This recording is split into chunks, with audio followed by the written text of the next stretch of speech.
What's a parent to do? I'm Dr. Carol, and thank you for joining me on this episode. I'm specifically referring to the LGBTQ issues that are so prevalent in our world, in our culture today, and specifically for Christian parents. How can you be a faithful follower of Jesus and navigate this, perhaps with your own children? This is becoming a much more frequent issue today, and I have a very special and encouraging guest, Ellen Radcliff.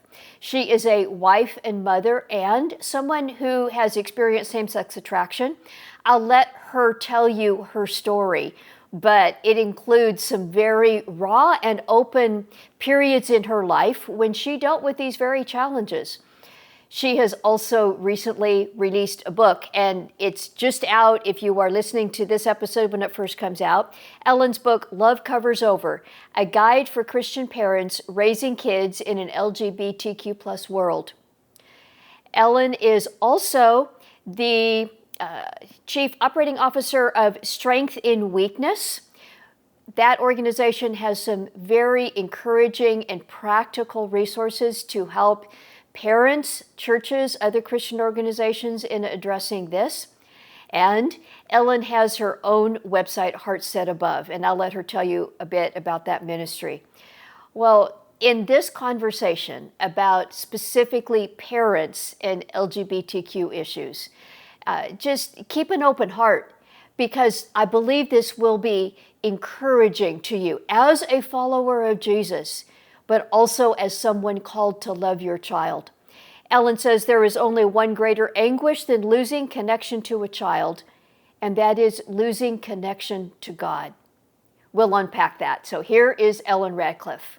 It's a joy to have you on the program today. Thanks so much for joining us. Yes, thanks so much for having me. Very excited to be here. Well, we'll talk about your book in a second, and I was honored to read an early copy and excited about this book baby coming into the world for you. But we're going to dive into some stuff that's many would say is a bit challenging, hot topics. And I'd just like to start, Ellen, with just a bit of your story and how these issues around Christianity and sexuality and LGBTQ issues, how that came to be very personal and important to you and those close to you. So yeah, a bit of your story. Yeah, so I grew up in a Christian home. God was at the center of my life, my family, my household. But still, I grew up really insecure about a lot of things, but mostly about my femininity. I grew up in a home where my dad was sort of the traditional, stereotypical epitome of what a man is, right? And my mom was kind of the opposite, the stereotype for femininity. And I was and am a lot more like my dad in personality and in character, which is something I can be very proud of now. But as a young girl with a tender heart and lots of insecurities and lots of assumptions about myself based on those insecurities, I convinced myself that something was wrong with me, that I was broken as a woman because I didn't match up to this bar of femininity that I set for myself. And that bar was my mom's example of femininity, which I couldn't naturally emulate. And so I think what I did with all this insecurity that I carried around, my whole early life is I looked for validation from other women that I was woman enough, that I was okay as I was. Yes. And when I did that, especially in my high school years, and I'm sure you know that, especially for young women, when they get too close emotionally, a lot of times physical boundaries can blur. And so that's exactly what happened. It started out really innocent. I just befriended this girl who I admired. She was a little bit more like me, opinionated, strong-willed, passionate, outspoken. And she seemed okay with those parts of her, whereas I'd grown up so ashamed of those parts of me. But then as our friendship developed, what started out so innocent, she eventually became my idol. That's how I would describe this sin initially. It wasn't, homosexuality, it was idolatry. Yeah. She became my everything, my value, my worth, my identity all stemmed from her. And so, of course, when that kind of relationship happens, especially for women, it's so easy for those boundary lines, especially physical, sexual boundary lines to be blurred. And that's exactly what happened. And that experience sort of springboarded me into a life of homosexuality. I lived as a lesbian for a time. And then what I found in my life is as I was searching for this to fill this hole in my heart, I think I would describe it as the eternity that God sets in the hearts of Yes. mankind, right? I was looking to fill that aching hole, and I filled it with romantic relationships, with substances, with work identity, right? All this stuff. And I just felt like I was living this roller coaster. Like when I was happy in life, I felt fulfilled. And then if something didn't go right, exited from a romantic relationship or lost a job or whatever, I just felt it wasn't just that I was losing that person, it was that I was losing an identity marker. And I got tired of that roller coaster, and I decided to give God another shot and see if he Mm, could maybe fill that hole in my heart. And he did, more than I could have fathomed. And now I'm happily married. My husband and I have 2 kids. We live in Eastern North Carolina. I'm a mental health therapist. And for better or for worse, this is the compulsion that God has put in my heart to walk with people who are navigating their own sexuality, their own gender identity. And kind of the niche that I found for now is helping churches, camps, religious organizations, and mostly parents of whether it's they're helping their children navigate LGBTQ topics in our culture at large, or they're navigating their child's LGBTQ identity. yeah, yeah, yeah. Well, you bring so much, and thank you for being willing to just kind of go there and share so openly. Couple things that just, yeah, intrigue me in your story. The sense of you needing to connect with someone as you were a young girl, like, uh, teen and middle school, high school, all of that. Mhm. And the way to do that, somehow the message got that if you feel that kind of connection with another young woman, that becomes sexualized. Do you Mhm. think every person's story is unique, but do you think that is a relatively frequent dynamic in individuals who may feel, disconnected as a child and they're looking for that connection, and then that connection, when they find it, becomes sexualized? Yes, absolutely. I would say specifically for young women in that Yes. age range, I would between 12 and 18. And now I think adolescence is being delayed a bit, we see. So I would say even a little bit later, 12 to maybe Yeah. even 25, we're seeing that young women are not having their connection needs met. And this happens in adolescence. We need to Sure. find who we are outside of our parents' homes. We're kind of Yep. branching out to find Yep. out, who am I? What makes up my identity? Which is good and right, and something that God initiated in our brains during this age, Hmm. right? It's good, but it's scary for parents and Yeah. for teenagers, right? And so we're looking for this place to latch on to feel whole, to feel fulfilled, to feel okay, to feel loved, which I would say is largely due to us living outside of Eden, right? Like no Yes. person can fulfill Yes. that hole in our hearts like God can. And even when those of us who walk with God put God in that hole in our hearts, we're still experiencing it in a fallen state, in a fallen world. So we're fully restored. We're not fully redeemed just yet. So even still, there's a bit of an ache, even for those of us Hmm. that walk with God. How much more so for those that haven't yet figured out that God can fulfill that hole better than anyone Yeah. else.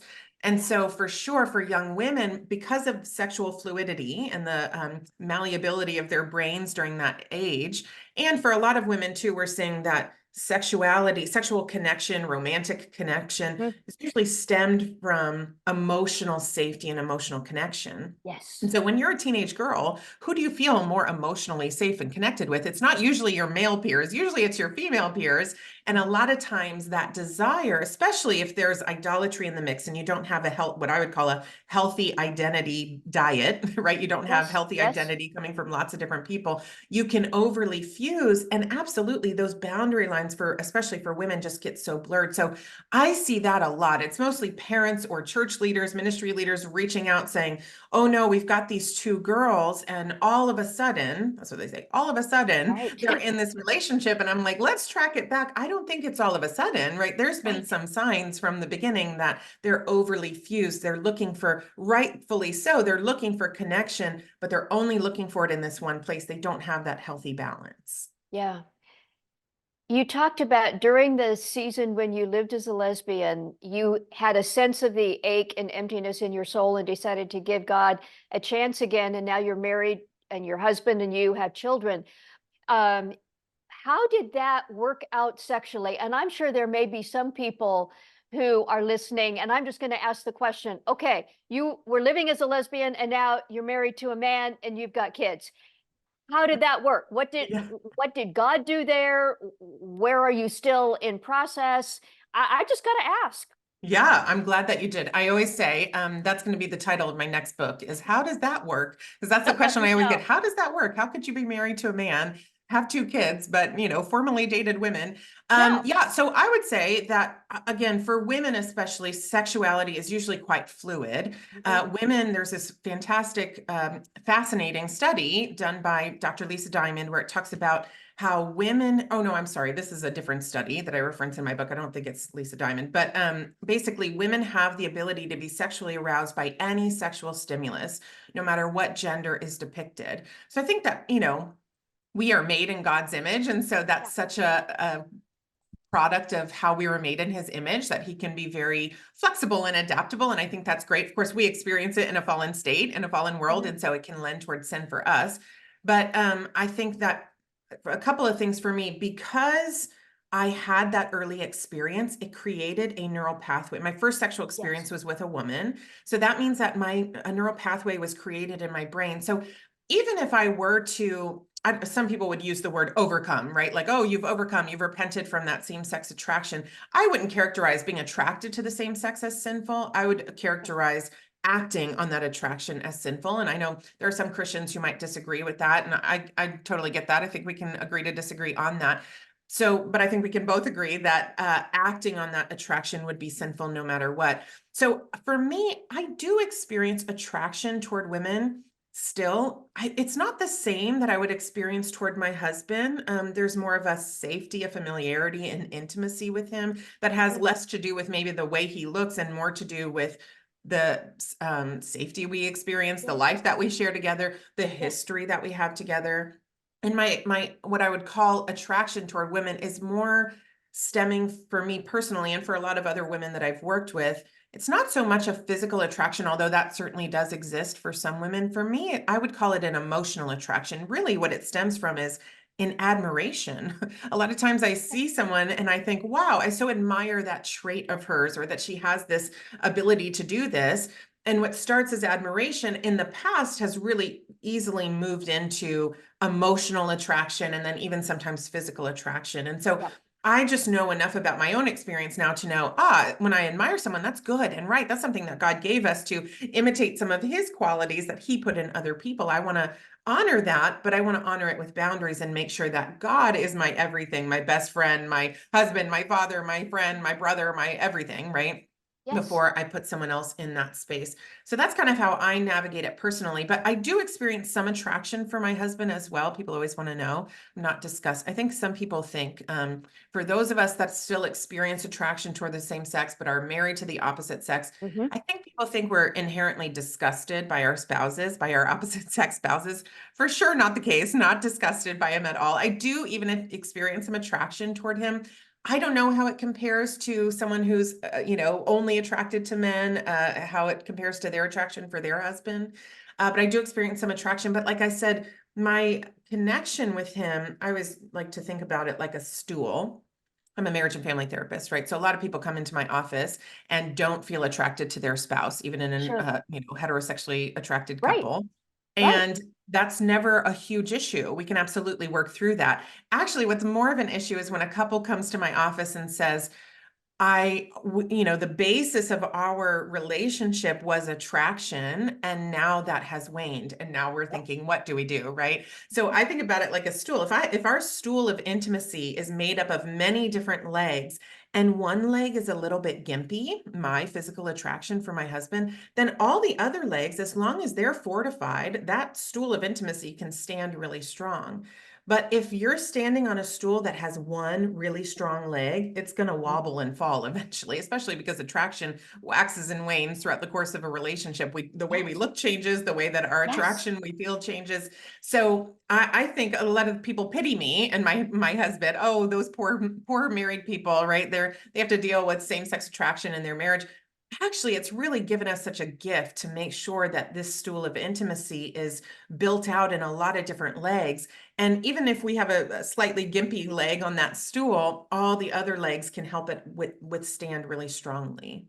Yeah. That's a beautiful mental picture, and I appreciate you unpacking that. A lot of the people I talk to, and most of them are married, the the issue with sexual desire between husband and wife almost always is a big problem. And what I will end up telling wives especially is if you make a mental step towards your husband, your body very likely will follow. It's Yeah. multifaceted that Yeah. if you take the step in your mind, your body can come along. Um, Yeah. I appreciate you talking about the many facets of intimacy, and they all have to be nurtured. Yeah, Amen. Yeah. So true. yeah, Yeah. yeah. Now, for parents, kind of the sweet spot that you have done a lot of work in, and your book is about, what are some of the big emotional responses you hear from parents when one of their children is wrestling with LGBT issues, and maybe some mistakes that you have seen parents make in those Yeah. initial experiences between them and their child in this arena? Yeah. Well, I think the some common emotions I see first is always panic, right? They Yes. always reach out in panic. And once we get through that a little bit, really the majority of what I see is grief and not knowing how to surrender, which I think grief is a big part of surrender, right? So a lot of times also there's shame mixed in there, Mhm. right? Parents feel, I think a lot of this is just due to our church cultures, right? We serve a perfect God, True. but we are a part of a body of believers that are imperfect, and we Yeah. all, that's a reality for all of us, and we have to navigate that. But for a lot of people, their church culture makes them feel shamed because their child is not complying with the behaviorally with the tenets of their faith. And so that is the number one mistake I always say that I see, not just of Christian parents of LGBTQ kids, but Christian parents in general, is when we put the emphasis on our children's behavior Mhm. over their hearts, we Mhm. so mischaracterize the heart of God, right? That we're trying to uphold for our children. Their behavior is a reflection of their heart, Sure. absolutely, but we're not trying to modify their behavior. God's less interested in that. He says, if you love me, you'll obey me. He doesn't say, obey me, period. He says, love me, and out of your love for me, obey me. And this is what we want to cultivate in our children's hearts. And so I see a lot of Christian parents who have kind of forgotten that, right? I think they know it, but they've forgotten that in the chaos and in the grief and in the struggle of raising children, they have so honed in on the behavior of their children that when their child comes out, there's shame and fear and Yes. grief. And Yes. the parent hasn't worked through it. They're just trying to quickly stop their child's behavior to, not go down this path. And I totally get it. That's really what I see the most of is when people first reach out, they want to know for me, how do I quickly get this to stop so I don't have to go through it? I don't have to grieve. I don't have to surrender. I don't have to get to the heart of it. I don't have to be personally refined through this. That's something I always Mhm. tell parents. This is just as much about your refinement as it is about your Wow. child's refinement. And parents don't want to hear that in the beginning, in that Yes. crisis. They just want to know, how can I quickly get this go away? And once they kind of settle into the reality that, okay, it's just like when someone in your life passes away, it's the same kind of grief. It's complicated grief, right? Mhm. So when someone passes away, there's denial. We don't want to admit it, right? But sometimes our brain says, oh, Yep. they're just away for the weekend, they'll be back, right? Or they're about to call any minute, or I can pick up the phone and call them. And once we realize this is reality, then we have to move through the process of grief. So that's probably what I spend a lot of my time doing with parents, is grieving and learning how to surrender, especially when their children are older. And then out of that grief and surrender, drawing closer to God in that grief, because we know God is close to the brokenhearted. And then figuring out how to find what I would call the messy middle space. So, how to Mhm. love someone unconditionally, but still have boundaries that honor your personal faith, even if someone doesn't hold to that faith. Yeah. Yeah. For somebody who hears grieving and dealing with a child who identifies as LGBTQ, uh, explain a bit what that grieving looks like. Because somebody hasn't died. I fully understand what you're talking about, and I believe that's a super important paradigm. But what are they grieving? What have they lost? Yeah, well, I think mostly they're grieving the loss of expectations, Mhm. which is what's so difficult. There's no funeral to go to, there's no one bringing you meals, there's no culturally acceptable way to move through this grief. No one else can see what you're grieving. A lot of times, the people in our lives don't even know, which Yeah. makes us feel even more lonely and isolated and shame-filled. And so I think, I always say this qualifies as complicated grief because no one can see what you're grieving. There's no culturally acceptable way to move through this. Yeah. You're not grieving something tangible. You're grieving the loss of expectations, right? And so a lot of parents say stuff to me like, I always envisioned walking my daughter down the aisle at her wedding to a man, or talking to her about her wedding night with her future husband, or I envisioned, helping my son become a husband and a father to a woman, and the children that they would make together. And so they're grieving the loss of those expectations. They're grieving the sometimes, like we talked about, that shame, the loss of their own identity in other people's eyes, right? Now, oh no, other people are going to think we're bad parents, we're bad Yes. Christians because our child Yes. is going through this. And so they're grieving a lot of unseen things, which makes it very complicated. Life is still going. They still got to go to work. They still got to make meals, take care of their kids, take care of their friends and family members while they're grieving, which usually prolongs this grief process because they're not really taking time to process it. Yeah. You've mentioned some possible ways a parent could respond, and I can imagine I haven't experienced something like this personally, but I've got to just go along with everything my child is and says and wants and does, or I'm going to damage them. And wrestling with my conscience about that. But if I'm a parent and I care about my child, I have to. That's what a lot of culture says to me. Yeah. I have to go along with their same-sex romantic partner doing everything that I might want if that wasn't, or call them by a different name or a different pronoun or buy different clothes. Talk about how you encourage parents to process that. Yeah, well, it's so true. When I was coming up and was a part of the LGBTQ community, the roles were kind of flipped a little bit. People were more so, LGBTQ people were more so worried about their parents rejecting them. And now it's kind of the opposite. Parents are more so worried about their LGBTQ children rejecting them if they don't wholeheartedly affirm and Right. accept no matter what, right? Without any boundaries.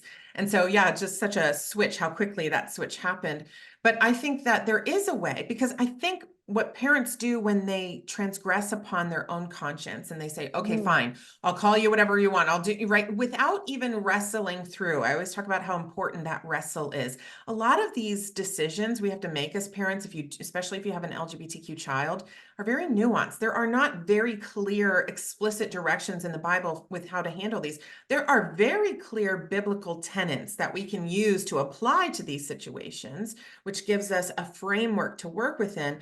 But there are not specifics to each little nuanced yep. situation that could happen. And so that means we each have to determine a clear conscience before God, which involves some wrestling to figure out, what will my conscience allow standing before God? And I always make the point to say that conscience decision cannot be based in fear. Perfect love drives out fear, right? So if we're saying, oh Right. no, my child's going to reject me, they're not going to talk to me, they're going to Yeah. hate me. If that's the reason that we're making some of these decisions, that is not a decision that's based in true, genuine, perfect love. We can't That's offer good. perfect love, but we're always striving for it. Yeah. If we can say, I'm standing before God and I'm trying to find that messy middle space between loving, honoring, respecting my child while holding unwaveringly to my own personal righteousness, and we make decisions in that lane, then I think we can pledge a clear conscience before God, whether we call our children by their preferred gender pronoun Hmm. or not, for example.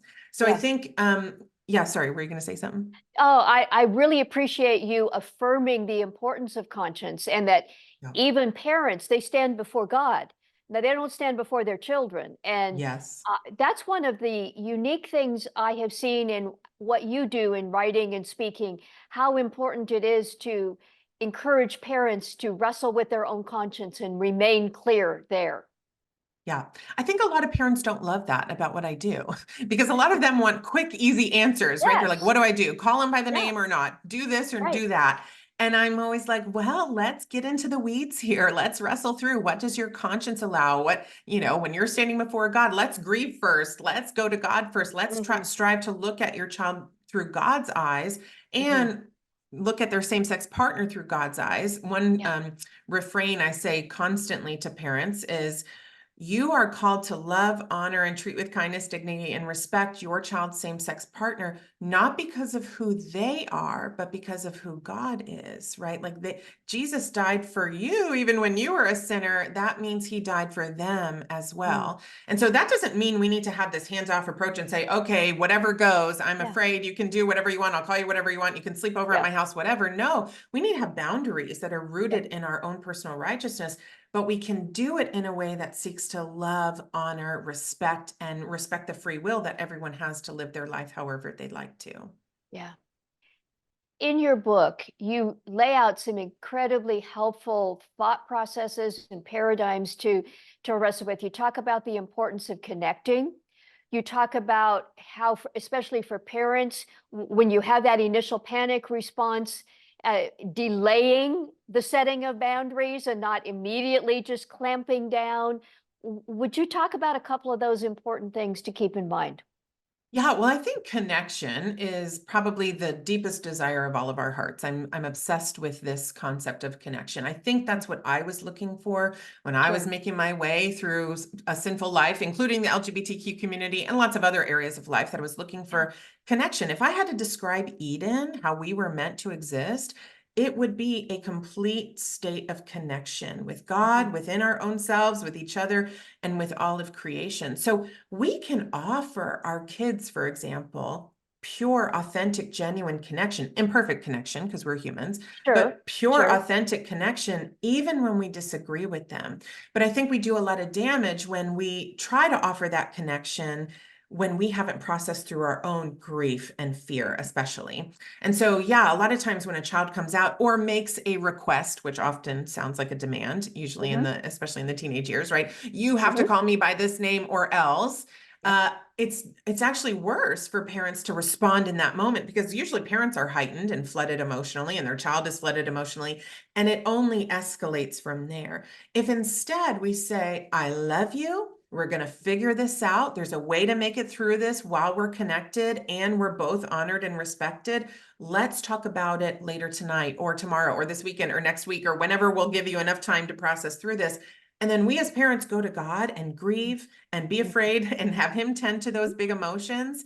Then we're able to come back to our kids and respond as God's representatives in their lives, instead of responding out of our own emotional state, which usually cuts connection, doesn't make our kids feel connection. And instead we can have this really steady connection with our child, even through the disagreement. I think that's how God parents us.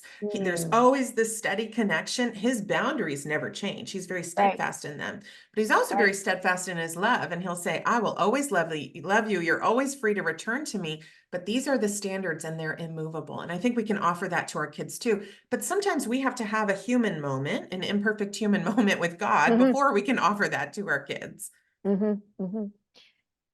You alluded to something in your own story, and you're kind of getting close to it again now, and that is cultures or the churches, either one or both, idea of what masculinity or femininity is. And it occurs to me that those stereotypes might be just adding to the angst when we talk about these kinds of things, and also apply to what a parent's conscience can help process and help their kids process. That stereotypes aren't what we're pushing somebody into. Is the question making sense? Can you unpack that for a second?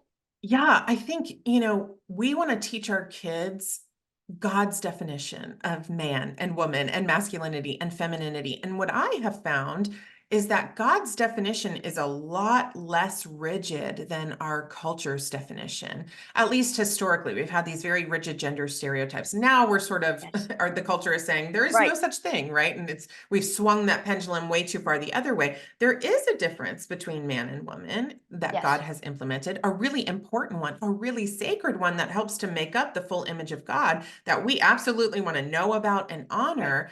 but we want to compare our own identity and our child's identity to Christ, not to other men or other women. We're made in the image of God, not the image of other men or other women, and we don't want to give Yep. our kids that distortion. And I think for a lot of parents, that means that they have to kind of contend with their own distortions in their own hearts. We all have distortions around sex, sexuality, gender identity from just being raised outside of Eden. And before we can effectively steward our own child's masculinity or femininity made in God's image, we have to contend with some of those distortions that we have. So we have to plant ourselves before God and say, wait a minute, I always thought women cook and men mow the lawns, or, Yeah. whatever it is. Yeah. Is that true? What does the Bible say? And for me, when I dug into the Bible, I found some really great examples of masculinity that were strong and fierce, but that were also nurturing and loving. And I found a lot of examples of femininity that were nurturing and loving, but also a lot that were very strong and fierce and immovable. And so I think that those characteristics are not inherently masculine or feminine. They Yes. come from God, and we want to show that to our kids as best we can. Mm.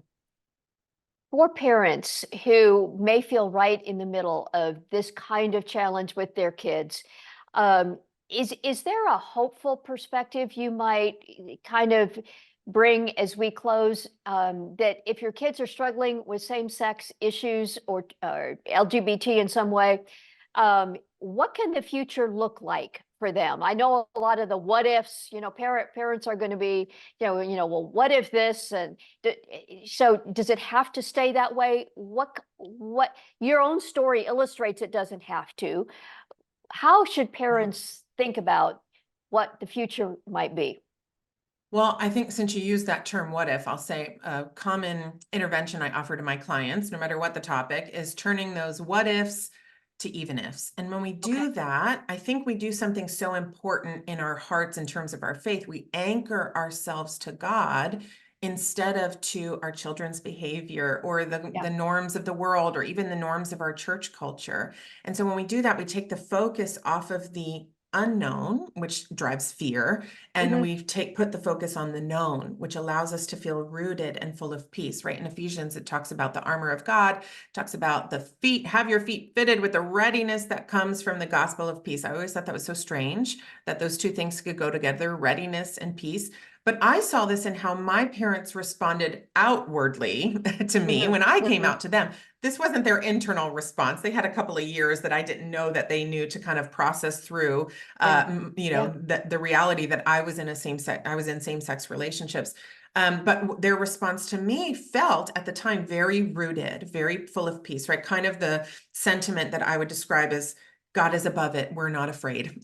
And I think when that is our stance with our children, then we can turn those what ifs into even ifs. Even if my child is gay for the rest of their life, even if they never detransition, even if fill in the blank, what is still true? God still loves me. I still love God. God still loves them. I still love them. They can still have a fulfilling, happy, healthy relationship with God in the future if they choose it, even if they're attracted to the same sex, even if they struggle with gender identity, and even if they don't. At the end of the day, this is about me and God. Everything is. I had a really moving conversation with a friend and colleague and mentor who said, just about her own children and their own behavior. And she said, at the end of the day, it's me and God. It has to be. And I think that's kind of a great perspective giver and reminder for us that, of course, one of our greatest hopes is that our children will come to God, will abide by our faith one day. But even if they don't, there's so many things that are still true that we can anchor our hope, our perspective, and our identity to. And we will absolutely pray that our children will find that fulfillment and hope as well. But I think also the hope is that no matter what, we can have a deeply satisfying, fulfilling, connected relationship, not just with God ourselves, not just can our children have that with God if they so choose, but we can have that with our children if we can find that messy middle space in our hearts. And so there's still grief there. There's still surrendering that needs to happen. There's still fear there. But if we allow this process to personally refine us before God, we can experience connection to God and connection to our children, even if anything happens. That's really good. That's really good. Your book, Love Covers Over, Let me just give you a moment to tell people about that. Again, I was privileged to read an early copy and to endorse, and I'm so honored for that. And then just a little bit about the ministry that you are doing and how people might connect with you if they are struggling with some of this stuff in their family. Yeah, absolutely. So Love Covers Over is a book for Christian parents navigating LGBTQ topics in our world, whether that means you've got younger kids and you're just trying to figure out, how do I talk to my kids about sex, sexuality, gender, LGBTQ topics through the lens of God? Love Covers Over will help you. Or if you have an LGBTQ child and LGBTQ topics have made their way into your home, it will help Christian parents remain connected to God and to their child at the same time in that messy middle space. And yeah, if someone is dealing with this in their own life, whether with their child, within their own life, with a loved one, they can reach out to me through my website, heartsetabove.com. I also have a few courses available on academy.heartsetabove.com. I work with churches and camps and individuals one-on-one. I have a book coming out. I've got blogs, all the things to try to help people navigate this from a godly perspective. I also work with a parachurch organization called Strength in Weakness that offers a lot of the same things and so many wonderful things, but probably the best thing that we offer are support groups for same-sex attracted Christians who are dealing with unwanted same-sex attraction. There's also one for parents of LGBTQ children. And so I would say, and we're talking about how important connection is, when you're going through this, one of the best things that you can have is the support of people who are also going through something similar. There's so much great things that come through these kind of peer support groups. And so that's probably the best resource that I could offer to anyone, apart from my book, of course, right? Is to join a community of people who know what it's like inherently and have that support. Well, we are going to make those links available wherever we share this conversation. We'll have the links. So if you're watching, check under this video. If you're listening, check the show notes. Ellen, this has been really rich and godly and beautiful and encouraging. And I just want to thank you and say, best wishes to you as you continue to do the work God has given you to do. Thank you so much. And to you, Dr. Carol. So appreciate you having me on. If anything in this conversation impacts you, you will want to check the links. So under this video are the links to Ellen Radcliff's ministry, Heart Set Above, and to the ministry where she is COO of Strength in Weakness. We also have the link there to Ellen's book, Love Covers Over, a guide for Christian parents raising kids in an LGBTQ+ world. I know that that will help you stay connected to God and to your kid, as Ellen so graciously unpacked for us. I also want to let you know about my book, Sexpectations, Reframing Your Good and Not So Good Stories About God, Love, and Relationships. This is specifically about your own sexual story and the matters in your own heart, regardless of what your stuff is. It might be sexual trauma. It might be same-sex attraction. It might be experiences around sex and sexuality that have been anything but good. What does it look like to explore your story and then invite Jesus into your story? You'll also find the link to that under this video, and I'd encourage you to check that out as well. I hope you are subscribed to our channel. Make sure you are so that you can get the material each time we put a new video up every week. And then once you tell somebody else about Dr. Carol Ministries, if you have a comment or question, I would love to hear from you. You can use the contact page on our website, drcarolministries.com. And I read every single one and respond anytime I can be helpful. Thanks again for being with me on this episode. And until next time, may God bless you.